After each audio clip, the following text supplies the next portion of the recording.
अस्सलाम वालेकुम। अच्छा जी, लास्ट टाइम हम स्टडी कर रहे थे एडजस्टिंग एंट्रीज़। आज मैं इन पे एक वीडियो बना रहा हूँ ताकि ये जो टॉपिक है इसको जल्दी से जल्दी कवर कर सकें। अच्छा, एडजस्टिंग एंट्रीज़ में एडजस्टिंग एंट्रीज़ का कंसेप्ट तो आपको पता होगा कि हमने जो आउटस्टैंडिंग बैलेंस होते हैं या जो डेफरल बैलेंस होता है या जो अक्रूड बैलेंस होता है उसको हमने एडजस्ट करना होता है। अच्छा, तो इसके दो कंसेप्ट हैं, एक डेफरल है और एक अक्रूवल है। अच्छा, डेफरल में आपके पास डेफर्ड एक्सपेंस, डेफर्ड रेवेन्यू और अक्रूड में आपके पास एक्रूड एक्सपेंस और एक्रूड रेवेन्यू है। अच्छा, अब देखते हैं, सबसे पहले हम इसकी डेफिनेशन करते हैं डेफर्ड एक्सपेंस की। इसकी मैं अपनी यहाँ से एक शॉर्ट डेफिनेशन लिख रहा हूँ। सच type of expenses in which cash is paid in advance and services are received later। यानी कि ऐसे एक्सपेंसेस जिसमें हम कैश एडवांस में रिसीव करते हैं और सर्विसेज बाद में क्या करते हैं, sorry, cash in which cash is paid advance, cash हमने एडवांस में पे कर दिया है और जो सर्विसेज हैं वो हम बाद में रिसीव करते हैं। ये किसकी डेफिनेशन होगी? डेफर्ड एक्सपेंस की। अच्छा, फिर है डेफर्ड रेवेन्यू। अच्छा, इसमें की डेफर्ड एक्सपेंस की जो एग्जांपल्स हैं, इसमें एडवांस रेंट है, एडवांस इंश्योरेंस या अनएक्सपेक्टेड इंश्योरेंस पॉलिसी है। ये इसकी एग्जांपल्स हैं। अच्छा, नेक्स्ट है हमारे पास deferred revenue. Such type of revenue in which cash, वहाँ पे एक्सपेंसेस में कैश पे किया जाता है, यहाँ पे क्या किया जाता है? Cash is received in advance and services are given later. अच्छा, एक्सपेंसेस में हम क्या करते हैं? कैश एडवांस में पे करते हैं और सर्विसेज बाद में क्या करते हैं? रिसीव करते हैं। रेवेन्यू में क्या होता है? कैश हम रिसीव कर लेते हैं और सर्विसेज बाद में क्या करते हैं? देते हैं। अच्छा जी, उसके बाद है, ये अपने पास अपने कॉपी या नोटबुक पे लिख लेंगे तो तब आपको ये कंसेप्ट भी यहाँ से इनकी डेफिनेशंस भी क्लियर हो जाएंगी। नेक्स्ट है जी ये accrued expenses. Accrued expenses mean to से एक्रूड या अक्रूवल। इसमें ये होता है कि हम सर्विसेज पहले दे देते हैं और पैसे बाद में, यानी कि अब वहाँ पे कैश एडवांस था लेकिन यहाँ पे कैश क्या है? बाद है, लेकिन यहाँ पे सर्विसेज एडवांस में दे दी जाती हैं। अब यहाँ पे इसकी मैं एग्जांपल, इसकी डेफिनेशन लिखता हूँ। सच टाइप ऑफ एक्सपेंसेस इन विच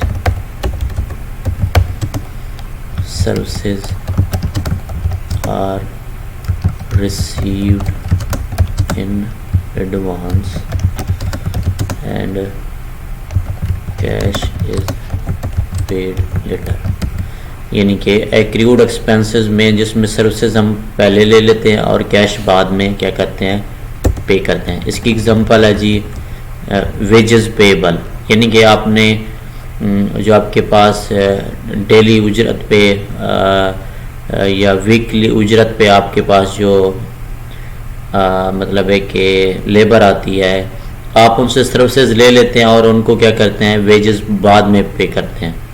यानी कि सर्विसेज आपने ले ली हैं पहले एडवांस में और कैश उनको बाद में पे करते हैं। तो ऐसे एक्सपेंस क्या होते हैं हमारे? वेजेस पेबल, सैलरीज पेबल या interest expense payable.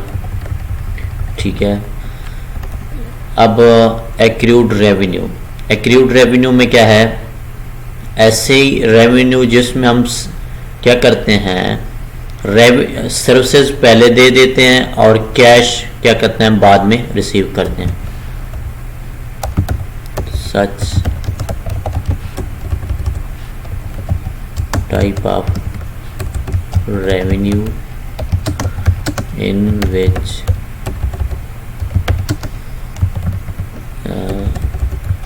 services are given in advance and cash is received later।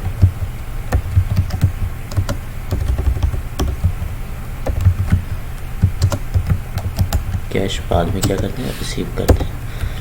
अच्छा, इसकी जो एग्जांपल है क्रेडिट सेल, क्रेडिट सेल्स ऐसी सेल्स होती हैं जिसमें अपने हम प्रोडक्ट और सर्विसेज क्या कर देते हैं, पहले दे देते हैं और क्लाइंट या कस्टमर से जो पैसे हैं वो बाद में रिसीव करते हैं। तो ये इसकी एग्जांपल है। अच्छा जी, अब ये हमारे पास आपके पास डेफिनेशंस हैं और साथ ही आपकी इसकी एग्जांपल्स हैं। अब हम इनकी यहाँ पे मैंने अकाउंट्स लिखे हुए हैं और इनको इनकी ट्रांजैक्शंस बनाई हुई हैं। यहाँ फिर अकाउंट्स की टाइप डिस्क्राइब करूँगा, इनकी जो जर्नल एंट्री है वो यहाँ पे बताऊँगा, फिर इसकी जो एडजस्टिंग एंट्री है, जो वर्किंग है, यहाँ पे आपको एक्सप्लेन कर दूँगा। जल्दी जल्दी से करूँगा ताकि मैं इसको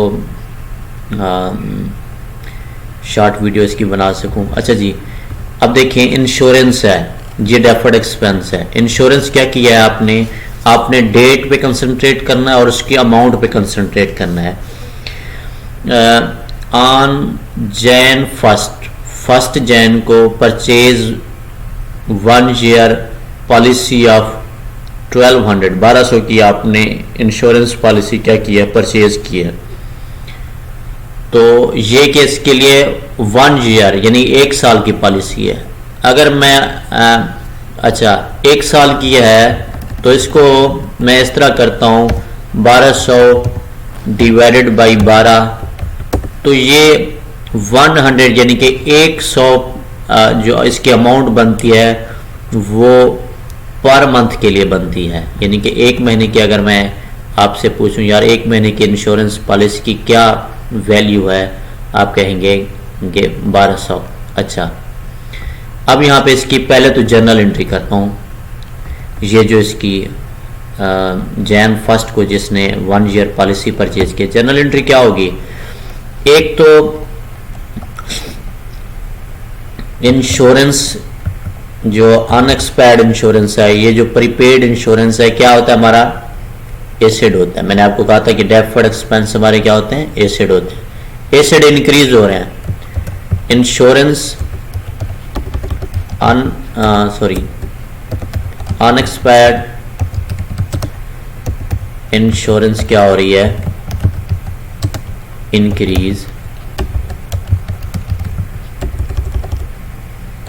इंक्रीज के लिए आई, और कैश क्या हो रहा है यहाँ पे, बस यहाँ पे थोड़ा सा इसको एक्सपैंड कर देता हूँ। अच्छा जी, इंक्रीज कैश डिक्रीज, ये 2 अकाउंट यहाँ पे इफेक्ट हो रहे हैं इस ट्रांजैक्शन के अंदर। तो मैं इसकी जनरल एंट्री क्या बनाऊंगा, जैन फर्स्ट को अनएक्सपायर्ड इंश्योरेंस डेबिट कर दूंगा,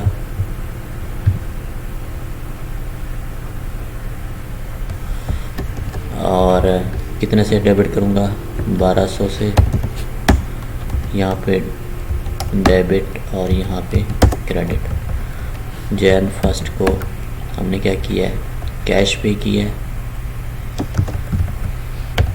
कैश क्या कर दूंगा, 1200 से क्रेडिट कर दूंगा, कैश डिक्रीज हो रहा है। अच्छा जी, अच्छा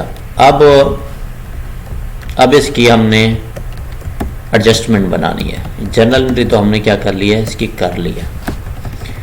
अब इसकी क्या करनी है, अब वो एडजस्टमेंट कहता है 1 month policy used and expired, 1 माह की जो पॉलिसी है वो यूज हो गई है और एक्सपायर्ड हो गई है। तो अब क्या करना है, 1 माह की जो एडजस्टमेंट है उसको क्या करना है, रिकॉर्ड करना है। उसकी किस तरह से एडजस्टमेंट करेंगे, उसकी एडजस्टमेंट इस तरह से करेंगे। 1 मंथ लेटर क्या डेट बनती है, Jan 31, ठीक है, मैं यहाँ पे लिख लेता हूँ। अब एक्सपायर हो गई है तो एक्सपेंस में कन्वर्ट हो गई है, मैं लिखता हूँ इंश्योरेंस एक्सपेंस, डेबिट कर देता हूँ। 1 मंथ की अगर मैं बनाऊँ तो कितना बनती है, 1200 डिवाइडेड 12 तो 100 बनती है। इंश्योरेंस एक्सपेंस 100 से डेबिट हो जाएंगे। अच्छा, अब 1200 से 100 माइनस कर देना क्योंकि एक्सपायर हो गया है, तो यानी कि जो हमारी अनएक्सपायर्ड इंश्योरेंस है उसका बैलेंस डिक्रीज हो जाएगा। तो अनएक्सपायर्ड इंश्योरेंस डिक्रीज होने से क्या हो जाती है, क्रेडिट हो जाती है। तो अनएक्सपायर्ड इंश्योरेंस क्रेडिट हो जाएगी कितने से, 100 से। ये इसकी एडजस्टमेंट है, ठीक है। इस तरह से हमने एक जो ट्रांजैक्शन है इंश्योरेंस से रेलिवेंट वो इस पे सॉल्व कर लिया। अच्छा, नेक्स्ट ट्रांजैक्शन है जी, नेक्स्ट ट्रांजैक्शन है ऑफिस सप्लाईज से रेलिवेंट। ऑफिस सप्लाईज क्या है, on Jan 1 purchase office supplies of 1800 की हमने ऑफिस सप्लाईज परचेज किए हैं। ऑफिस सप्लाईज का बैलेंस इंक्रीज हो रहा है और कैश का बैलेंस डिक्रीज हो रहा है। यहाँ पे मैं लिखता हूँ supplies increase, supplies I and cash decrease, cash D.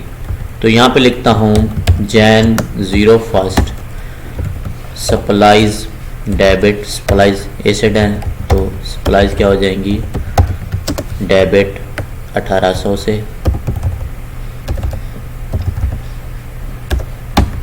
अच्छा जी, Jan 1 को कैश डिक्रीज हो रहा है, कैश क्रेडिट 1800 से। अच्छा जी, अब क्या है, अब एडजस्टमेंट करनी है। एडजस्टमेंट क्या है, वो कहता है Jan 31 को supplies on hand were 600 and other were used, यानी कि 600 हमारे पास सप्लाईज ऑन हैंड थी Jan 31 को, बाकी हमने यूज कर लिया। तो मैं क्या करता हूँ, 1800 में से 600 माइनस कर देता हूँ, तो इसका मतलब है कि 1200 हमने यूज कर लिए हैं सप्लाईज। अब क्या है, सप्लाईज जो यूज कर ली हैं वो हमारी एक्सपेंस बन गई हैं, सप्लाईज एक्सपेंस इंक्रीज हो रहे हैं। यहाँ पे लिखूंगा Jan 31 को, Jan 31 को क्या करूंगा,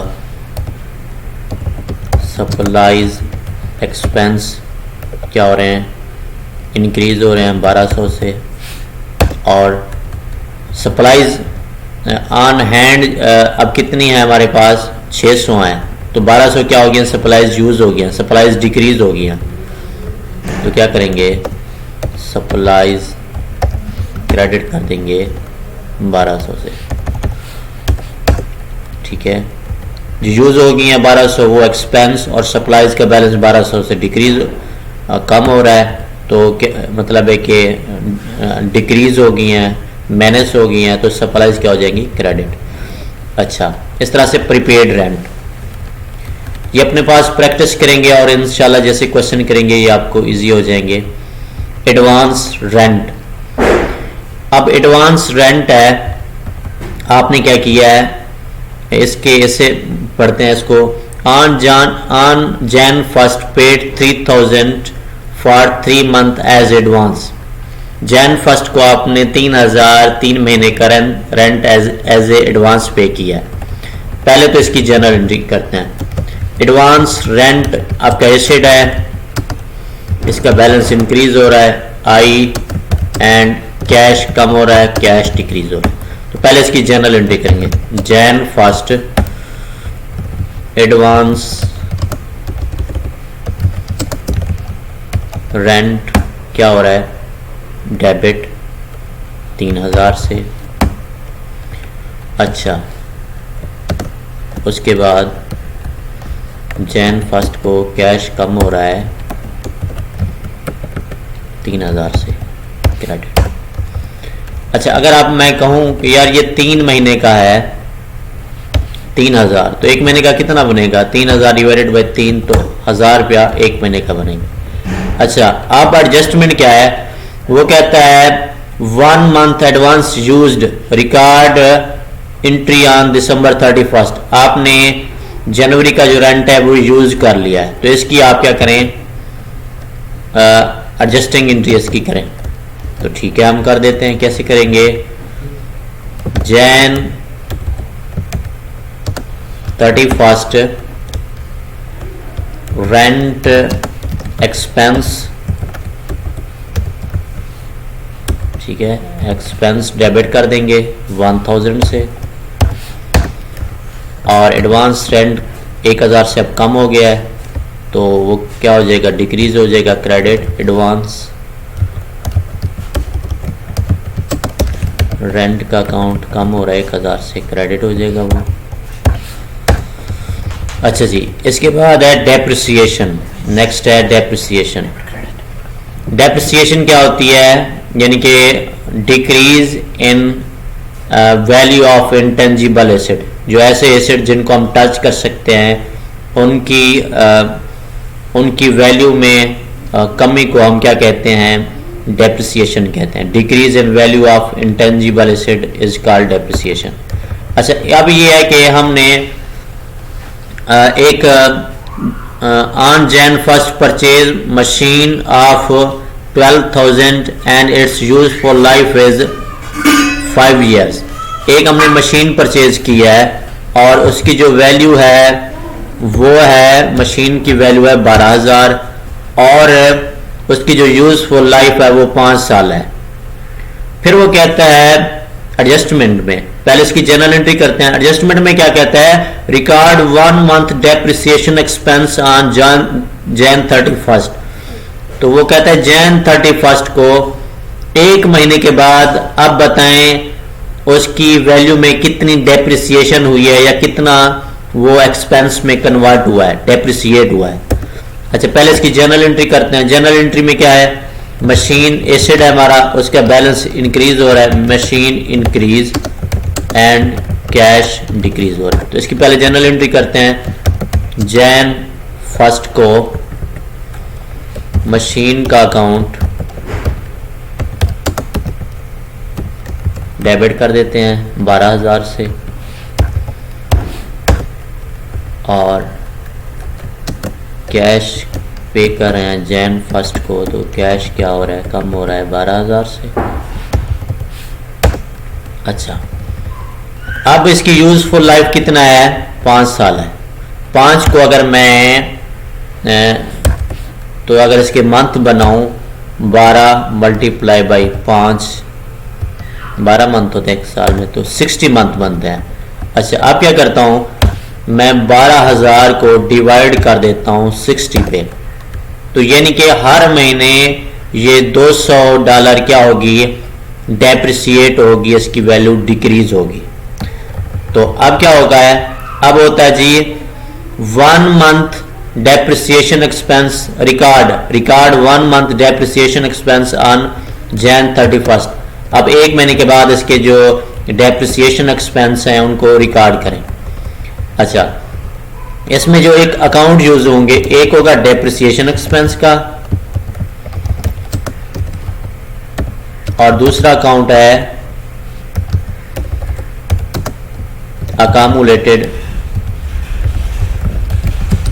डेप्रिसिएशन का, इसको मैं डीपी यहां लिख। Accumulated depreciation mean decrease in value of asset. अच्छा, अब क्या करता हूं, जैन 31 को डेप्रिसिएशन एक्सपेंस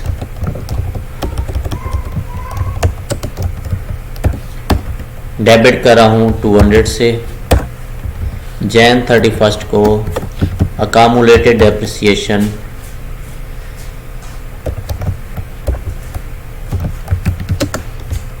डेप्रिसिएशन क्रेडिट कर रहा हूँ 200 से।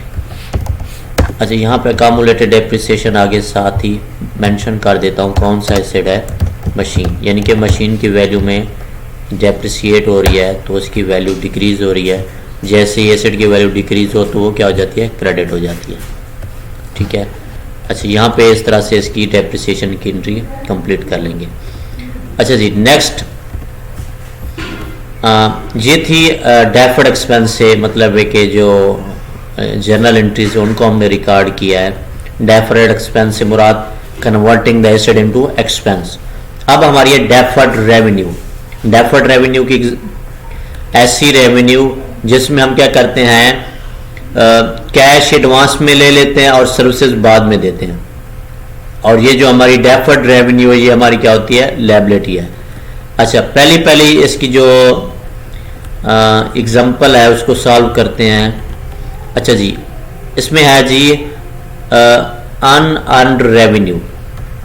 On Jan 1st received advance 9,000 against unperformed services। अभी ऐसी सर्विसेज हमने परफॉर्म नहीं की लेकिन उन सर्विसेज के अगेंस्ट हमने एडवांस में 9,000 कैश रिसीव कर लिया। तो पहले इसके जो अकाउंट्स बनेंगे, एक तो कैश बन रहा है, कैश इंक्रीज हो रहा है, और दूसरा क्या है, अनपरफॉर्म्ड सर्विसेज या अनअर्न्ड रेवेन्यू, वो भी उसका बैलेंस भी इंक्रीज हो रहा है। लायबिलिटी का बैलेंस भी इंक्रीज हो रहा है और कैश का बैलेंस भी इंक्रीज हो रहा है। Jan 1st को मैं यहां पे लिखूंगा कैश का बैलेंस, कैश इंक्रीज हो रहा है, कैश डेबिट 9,000 से, ठीक है। Jan 1st को अब जो अनअर्न्ड रेवेन्यू है वो हमारी क्या है, लायबिलिटी है, क्योंकि हमने सर्विसेज अभी परफॉर्म नहीं की, परफॉर्म करनी है। तो लायबिलिटी का बैलेंस इंक्रीज होने से क्या हो जाती है, क्रेडिट हो जाती है। अनअर्न्ड रेवेन्यू क्या हो जाएगी, 9,000 से क्रेडिट हो जाएगी। अच्छा, अब इस तरह से इसकी हमने जनरल एंट्री बना ली। अब वो कहता है एडजस्टमेंट में, वो कहता है ऑन Jan 15 जनवरी को हमने क्या किया है, performed services of 9,000 against unperformed work. जो ऊपर हमने मतलब है कि हमने सर्विसेज परफॉर्म किए हैं 3,000 की, किसके अगेंस्ट, अनपरफॉर्म्ड वर्क, यानी कि जो हमने काम नहीं किया था Jan 1st को 9,000 का जो काम मतलब है कि हमने नहीं किया था। ये जो Jan 1st को जो 9,000 हमने कैश रिसीव किया लेकिन सर्विसेज परफॉर्म नहीं की, उसकी जनरल एंट्री कर लिया। अब हमने क्या किया, Jan 15 को वो जो 9,000 का काम था उसमें से हमने 3,000 का काम कर लिया है, उसके सर्विसेज परफॉर्म कर दिया है, ठीक है। अब इसकी हम एडजस्टमेंट बनाएं, तो इसकी एडजस्टमेंट कैसे बनाएंगे, मैं लिखूंगा Jan 15 जो इसकी डेट बन रही है, Jan 15 सर्विसेज परफॉर्म कर लिया है, ठीक है। तो पहले हमारी जो लायबिलिटी का बैलेंस है वो डिक्रीज होगा, ठीक है। लायबिलिटी कौन सी है, वो है अनअर्न्ड रेवेन्यू, डिक्रीज हो जाएगी कितने से, क्योंकि हमने सर्विसेज क्या कर दिया, परफॉर्म कर दिया। अनअर्न्ड रेवेन्यू 3,000 से डिक्रीज हो जाएगी, यानी कि अब हमारी लायबिलिटी डिक्रीज होने से क्या हो जाती है, डेबिट। अच्छा, Jan 15 को अब अनअर्न्ड से अर्न्ड रेवेन्यू में हम क्या, जो रेवेन्यू का अकाउंट है अब वो क्या हो रहा है, इंक्रीज हो रहा है, क्योंकि हमने सर्विसेज परफॉर्म कर दिया है। वो हमारी क्या बन जाएगी, अनअर्न्ड रेवेन्यू से अर्न्ड रेवेन्यू में हम क्या हो रहे हैं, कन्वर्ट कर रहे हैं अपने इसको, ये जो अकाउंट है उसको ट्रांसफर कर रहे हैं। क्यों, क्योंकि पहले हमने सर्विसेज परफॉर्म नहीं की थी, तब तो हमने अनअर्न्ड रेवेन्यू में इसको रिकॉर्ड किया हुआ था। अब जब हमने इसको यानी कि सर्विसेज दे दी हैं, तो हम क्या करेंगे, पहले तो अन रेवेन्यू को डेबिट करेंगे, उसका बैलेंस डिक्रीज करेंगे, और साथ ही अर्नड रेवेन्यू का बैलेंस क्या करेंगे, इंक्रीज करेंगे। अर्नड रेवेन्यू, रेवेन्यू जब आपकी इंक्रीज होती है क्या हो जाती है, क्रेडिट हो जाती है, तो इसको हम क्या कर देंगे, क्रेडिट कर देंगे। अच्छा, ये है क्लास आपकी जो डेफर्ड से रेलिवेंट एंट्रीज हैं, यानी कि डेफर्ड एक्सपेंस और डेफर्ड रेवेन्यू। और नेक्स्ट जो कंसेप्ट है एक्रूड एक्सपेंस और एक्रूड रेवेन्यू का, वो इतना मुश्किल नहीं है, या जस्ट यही जो मतलब ये जो डेफर्ड एक्सपेंस और डेफर्ड रेवेन्यू जो मुश्किल कंसेप्ट है हमने इसको कर लिया है, और इंशाल्लाह जो बाकी हैं वो हम साथ ही न्यूमेरिकल में उनको कर लेंगे, उसको एक्रूड एक्सपेंस और एक्रूड रेवेन्यू को। ओके क्लास, फिर अल्लाह हाफिज़।